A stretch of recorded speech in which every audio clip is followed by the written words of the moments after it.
Tak wygląda mój widok z okna. Zapowiada się zajebista pogoda. Wreszcie po jednym dniu małych niepowodzeń. No i co? Idę na śniadanie i ciśniemy dalej w podróż, bo jeszcze dzisiaj mam cały dzień. No i jutro z rana już wyjeżdżam do Lizbony, a dalej to już wiecie jaki jest plan. Ale naprawdę super pogoda jest w tej chwili koło 9 rano, a jest, nie wiem, 16-17 stopni. No nic, idę na śniadanie. Do zobaczenia wkrótce. Takie to widoki mamy z okna. Generalnie naprawdę bardzo fajne miejsce. Nie wiem jakie są ceny w sezonie, ale naprawdę w zimę to jest... Nie byłem w lepszym miejscu do tej pory w Portugalii za takie pieniądze. Czekajcie, gdzieś tu się pogubiłem. O, tu jest jeszcze kawiarenka z tyłu. Ajajaj, czekajcie, tu jest chyba... O, tu się idzie na stołówkę. Tu się idzie na stołówkę. Naprawdę wam polecam Mareta Break and Breakfast. Bed and Breakfast, o. Wszystko popakowane. Już tutaj po śniadaniu. Czekajcie, wyjdę. Oh my god. Oh my god. O, ciężko się wydostać po takim śniadaniu. Nie chcę się powtarzać, ale śniadania są tutaj naprawdę jakościowo na bardzo wysokim poziomie. Jeszcze chyba takich śniadań to jeszcze powiem wam, że nie doświadczyłem, a w różnych tam miejscach byłem. Kilka rodzajów ciast i to naprawdę dobre ciasta, kilka rodzajów owocy, melony, ananasy. Naprawdę wybór samych płatków to chyba z 5 rodzajów był. Wybór kawy, czekolady, kafe latte. No nie wiem, dużo wymieniać. Jeżeli wybierzecie tutaj tą miejscówkę, na pewno nie będziecie zawiedzeni. Tu jeżeli po śniadaniu wyjdziecie, będziecie sobie tam, czy na plażę pójdziecie, która jest obok, czy będziecie sobie coś tam zwiedzać i wrócicie na wieczór. Na dole też jest pizzeria, restauracja, do której możecie wpaść. Pizza taka sobie może tu jest, ale ogólnie tam na piwko czy na jakieś przekąski możecie tutaj wpaść. Zresztą tutaj dookoła jest dużo takich różnych restauracji, więc śmiało każdy znajdzie coś dla siebie. Chciałem wam jeszcze zaznaczyć, że ja tu nie mam żadnej prowizji, jakiejś ulgi czy czegokolwiek za polecanie tego hotelu. Po prostu jestem cholernie miło zaskoczony, że trafiłem na taki pokój, na taki apartament. O, tutaj z tyłu jest to, za mną to miejsce, gdzie mamy, proszę bardzo, z tyłu jest plaża. I po prostu zastanawiałem się, gdzie leży haczyk, że takie miejsce w takiej cenie z tak dobrym śniadaniem, gdzie tu jest ukryta jakaś wada, coś co może mnie niemiło zaskoczyć, ale do tej pory nic nie znalazłem takiego. Dlatego się dzielę z wami kolejny raz tą opinią, że naprawdę jeżeli traficie w dobrą cenę tutaj do tej Mareta Beach Bed and Breakfast, no to jesteście, to jest strzał w dziesiątkę. Te miejsce to jest strzał w dziesiątkę. No jest w miarę cicho też. Druga sprawa też jest w miarę cicho. Też fajnie, bo po całym dniu, jak ktoś lubi zwiedzać, to po całym dniu zwiedzania gdzieś w Lagos czy w Faro. Notabene w Lagos też bardzo mi się podobało. Bardzo fajne miejsce. Faro to jest dla mnie takim zaspokojnym trochę miejscem. No tam się nic nie dzieje. Tam tylko leżeć i plażować, plażingować, czego tak... Nie do końca lubię, żeby cały dzień przeleżeć na plaży. W Lagos znowu jest dosyć duże miasto. Natomiast tutaj jest fajnie, bo to jest takie na ubocze, jest pół godziny od Lagos. A zarazem bardzo właśnie tutaj fajna sprawa jest to, że jest blisko do plaży. Ktoś ma ochotę, schodzi na dół i sobie plażinguje, a jak nie, to wsiadasz w samochód i jesteś za 20 parę minut, czy tam pół godziny jesteś w Lagos. No i tam masz wiele możliwości, wiele atrakcji, które możesz sprawdzić. No to tyle w sumie było z tego bajdurzenia. Szykuję się, lecę do Lagos. Za chwilę zresztą zobaczycie, jak wygląda Lagos i co możemy w tym miasteczku zobaczyć. Do zobaczenia wkrótce.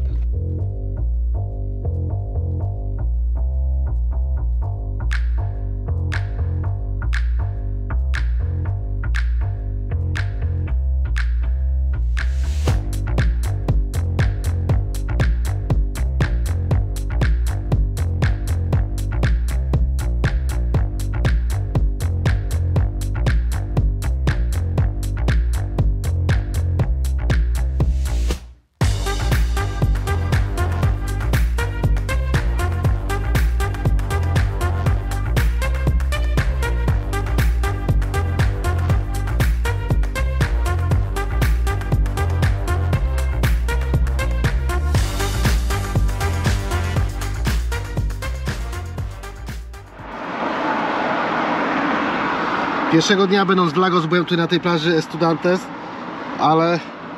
ale było troszeczkę już późno, więc w takim mroku były robione materiały, a teraz za dnia wystartuję, zobaczymy co tu ciekawego jest na górze.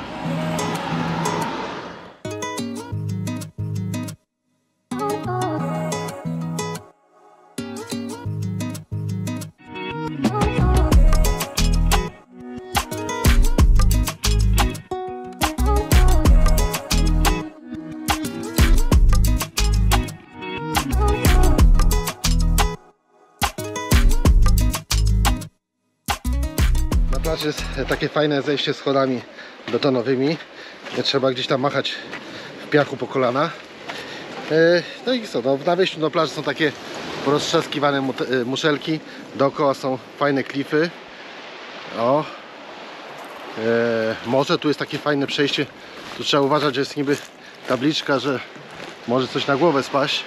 No ale cóż, jak chcecie zobaczyć coś więcej, trzeba trochę zaryzykować. O, tu jest takie fajne przejście, widzicie, takim tunelem na drugą plażę, jeżeli będzie wam za ciasno. O, Jezus, ale fajnie. No nie, powiem wam, że z góry to nie wygląda. Znaczy z góry wygląda to super, ale będąc na dole też jest takie fajne uczucie takiej, jak to określić, bardziej takiej właśnie intymnej plaży, może coś w tym stylu bym to określił, bardziej właśnie takiej kameralnej plaży. O, ale super, warto nawet przyjść sobie pochodzić, popatrzeć w tych zakamarkach, bo tu się tworzyła historia, panie i panowie.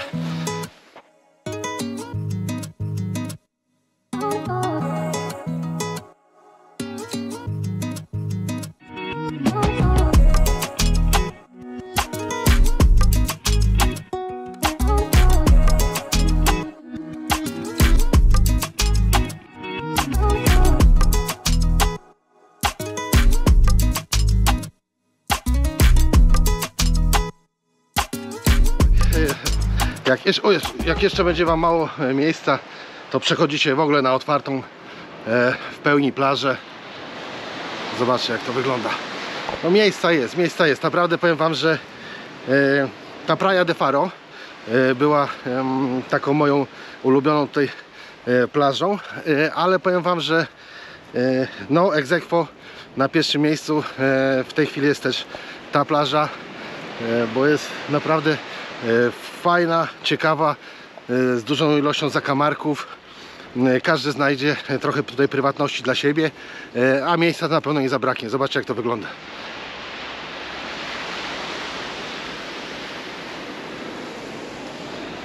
Dobra, ale teraz jak stąd wyjść?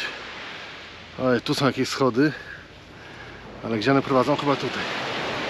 No i fajne jest to, że powiem wam, że nie musicie się cofać, możecie sobie eksplorować tą plażę, bo ona jest dosyć długa, ona się tam za winkiel jeszcze wchodzi, więc jest tutaj kawałek do przejścia. No i co jest fajne, że widzę, że tutaj co chwilę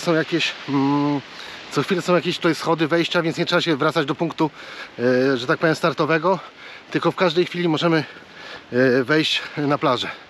Rany boskie, jak tu jest gorąco. Muszę się rozebrać, poczekajcie chwilę.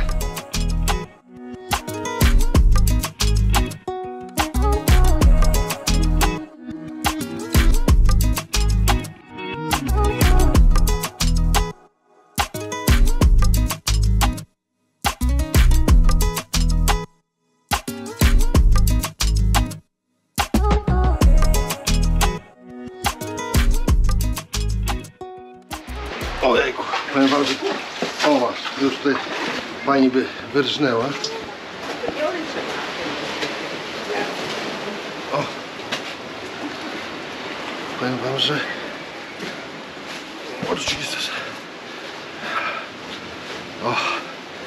powiem wam, że przejścia są takie ciekawe. W niektórych trzeba się tam złapać, bo woda stoi po kostki. O, masz, znowu buty, ale całe szczęście nie mokre. Trochę piachem oblepione, ale nie mokre. O kurde, tu jest następna klimatyczna plaża, pomarańczowe klify. Na klifach rosną, nie wiem czy zobaczycie tutaj z tego GoPro. O, ale rosną jakieś kaktusy, agawy i nie bardzo wiem co dalej wymienić, bo się nie znam na tym, ale sporo roślinności. No i powiem wam, że ten widok tu jest robi wrażenie. Jeszcze zaraz spróbuję. Tu jeszcze jest taka jaskinia fajna do odwiedzenia, więc spróbuję tam się dostać łódką. Może tutaj mi się uda, może znajdę ten punkt startowy, bo widzę, że gdzieś oni tutaj z lewej na prawą płyną, więc to pewnie gdzieś tam bardziej w porcie jest, bo myślę, że warto przy takiej pogodzie sobie podpłynąć i zobaczyć coś więcej, nie tylko z brzegu. Słuchajcie, po co do sklepu chodzić, pamiątki kupować, jak tu jest tyle na przykład fajnych muszli, proszę bardzo, a w sklepie tutaj, że tak powiem, niemałe pieniądze chcą. Idę opłukać, poczekajcie.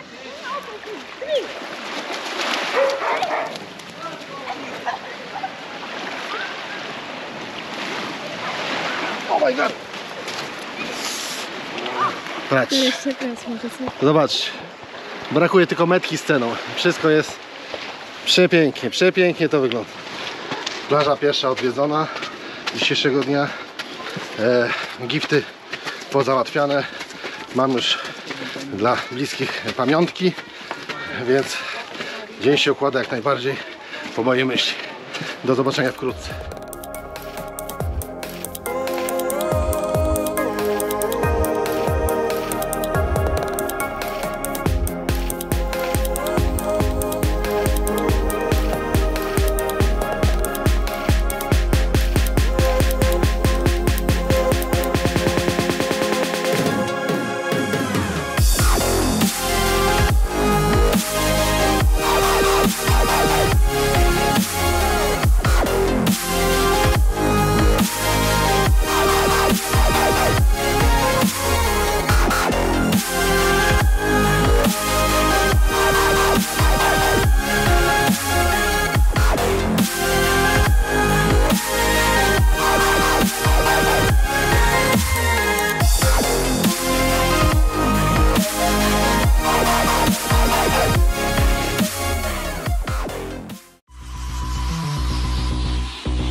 Kolejną plażą, którą dzisiaj odwiedzę, jest plaża Dona Ana. Zaraz zobaczymy. A jest zejście, więc można spokojnie zejść. Myślałem, że to bardziej taki taras widokowy i taka bardziej to jest zdziczała plaża, że można sobie tylko poglądać, nie wejść, ale widzę, że można wejść. Jest piękny, fajny tutaj na górze taras widokowy. Są tu nieopodal schody, więc można zejść. Zaraz drona puszczę. O, widzę, że te łódki, które przypływały z poprzedniej plaży, tutaj sumują. Więc słuchajcie, jak macie wydać parę eurasów na łódkę tutaj, która płynęła z tej pierwszej plaży, z tej Estudiantes, ona widzę, że płyną tutaj tylko i z powrotem. Więc lepiej sobie pojechać na tą plażę, gdzie ja byłem tą pierwszą, potem przyjechać na Dona Ana i macie taką samą wycieczkę praktycznie za darmo. Tyle co kwestia jest dojechania. O, tu jest ładna plaża, duża. O, fajna, fajna.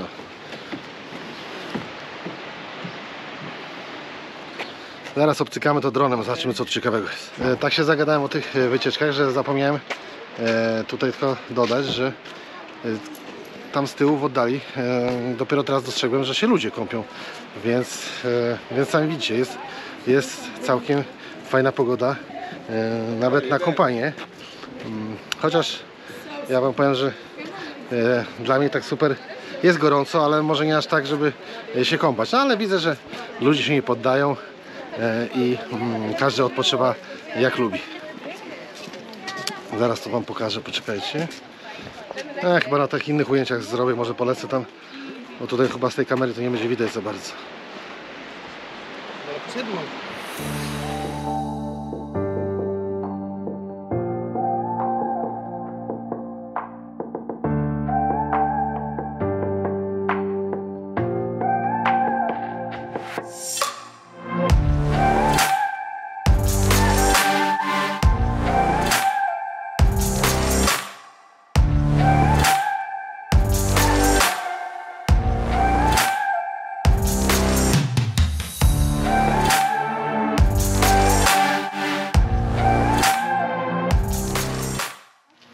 Dron gotowy, zaczynamy.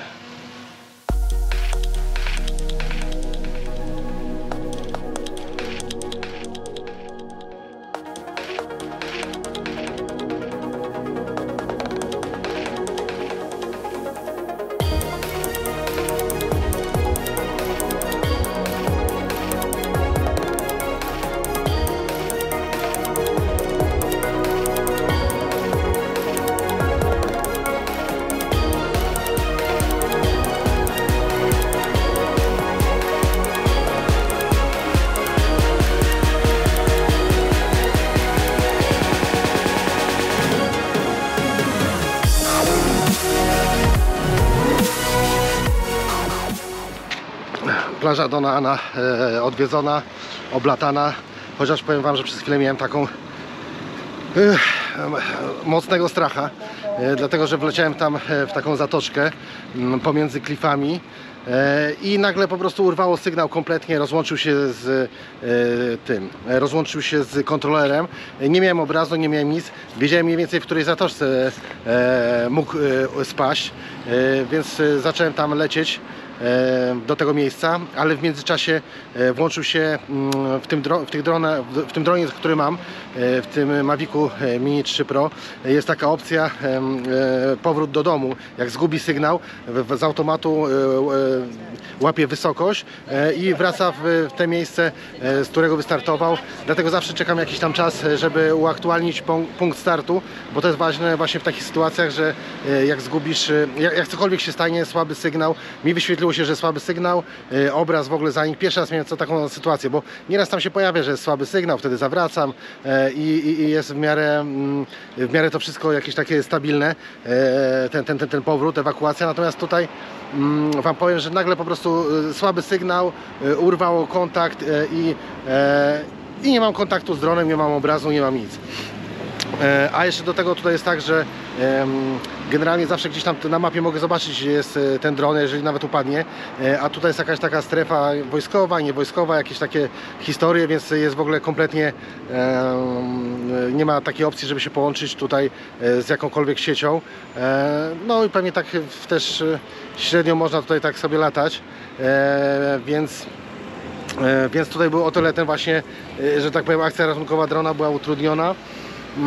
No ale jak zacząłem właśnie, tak jak mówiłem, trochę się powtarzam, ale tak jak mówiłem, jak zacząłem tam się przemieszczać w kierunku drona, uaktualnił się zaraz obraz i wyświetliło się, że dron wraca do domu, włączyła się ta funkcja Return to Home i wtedy zlokalizowałem drona, zauważyłem go i wtedy anulowałem ten jego automatyczny powrót do domu i przejąłem sterowanie. No i bezpiecznie wylądowałem i mam zdjęcie. Trochę szkoda było i drona, i filmu, który mam w środku na karcie. Póki co lecę na następną plażę. Kolejna plaża, Praia de Camilo. To jest dosłownie 5 minut samochodem od tamtej plaży, gdzie byłem przed chwilą, czyli Dona Ana. Wow. Też dosyć klimatycznie, ale tutaj te wszystkie plaże są dosyć podobne do siebie. Już nie będę chyba schodził tam w dół, bo to spore zejście w dół jest. Spore zejście w dół, zobaczcie tam z tyłu.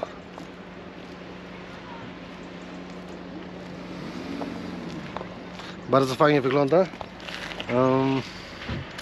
No co, no zrobię z góry parę fotek.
Co tu dużo rzec, co tu można powiedzieć o plaży więcej. Powiem wam tak, fajna plaża, fajnie się przejść, zobaczyć, wejść i wyjść, porobić parę fotek. Nie wiem, co tu się dzieje w lato, na pewno nie jest to plaża do opalania, bo tu w zimę jest tyle turystów, że przypuszczam, w lato jest turystów niż tutaj więcej jest turystów niż tego piachu na plaży. Teraz w zimę jest, powiem wam, że sporo tutaj ludzi, a co dopiero w lato. W lato tutaj muszą być spędy i całe pielgrzymki do tego miejsca.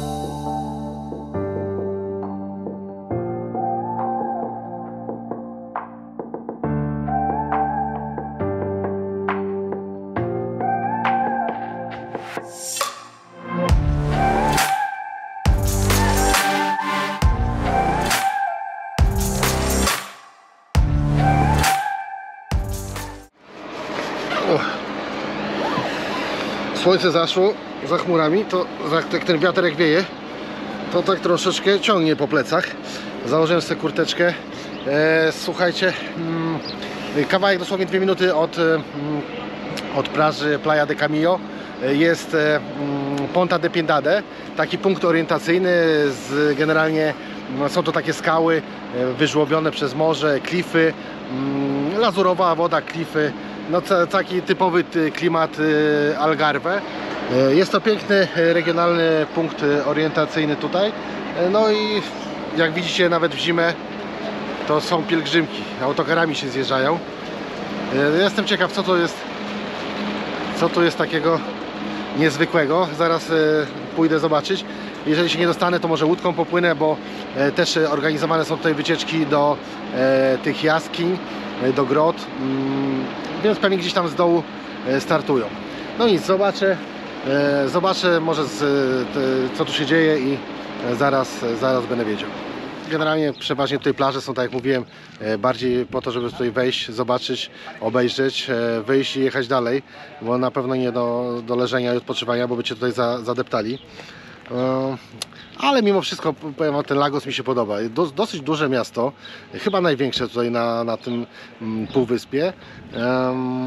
Bardzo turystyczne, bardzo duże, jak na miasteczka tutaj na południu. No i myślę przede wszystkim, że warto odwiedzenia, nawet ze względu na to, żeby przejść tutaj, pooglądać sobie te plaże, bo są to no, takie plaże filmowe, rajskie widoki, te zatoczki z lazurową wodą, te pomarańczowe, wapienne skały i klify. No to jest coś, co na długo zapada w pamięć. Co prawda się powtarzam, bo jest to kolejna rzecz, o której mówię, że zapada w pamięć, no ale co tu można więcej powiedzieć? No, widoki są genialne, więc ja nie umiem inaczej tego nazwać. Zostanie to w głowie na długo, na pewno. Mamy tutaj jakiś taki przy latarni posterunek policji, jakby nie było. Tu taką mamy fajną, zabytkową latarnię. Zaraz zobaczymy, co się po tej stronie dzieje. Fajne są te przejścia tutaj. O. Wszędzie można sobie dojść, fajnie to zorganizowali Portugalczycy. Te tarasy widokowe, te dojścia, schody, wszędzie w takie, wiecie, w miarę bezpieczny sposób możemy dojść do różnych atrakcji. No, ktoś chce ryzykować, no to idzie na krawędź klifu. Jak nie spadnie i chce zrobić selfiaka, to jest dobrze. Jak spadnie, no to zostanie sam selfiak. Zobaczcie. O. I tak sobie chodzą ludzie. Oj, powiem wam, że trochę mnie tu przechyliło. Wstępnie tak naprawdę z tych kładek można wszystko zwiedzić, a to czy się podejdzie tam metr od przepaści, to czy rzeczywiście to warto to ryzykować? Nie. W każdym razie tutaj z tego pomościku też wszystko widać. Idę zaraz, cyknę chyba tego drona, chociaż po tym dzisiejszym incydencie to jakieś mnie lęki złapały co do latania. Aha, tu się tak w kółko obchodzi. O, generalnie no piękne są te skały. Piękne są te skały, ale mówię, z tej perspektywy też to fajnie wygląda, nie trzeba przechodzić przez barierki, bo to raptem jest 2-3 metry, czy to naprawdę nie warto ryzykować.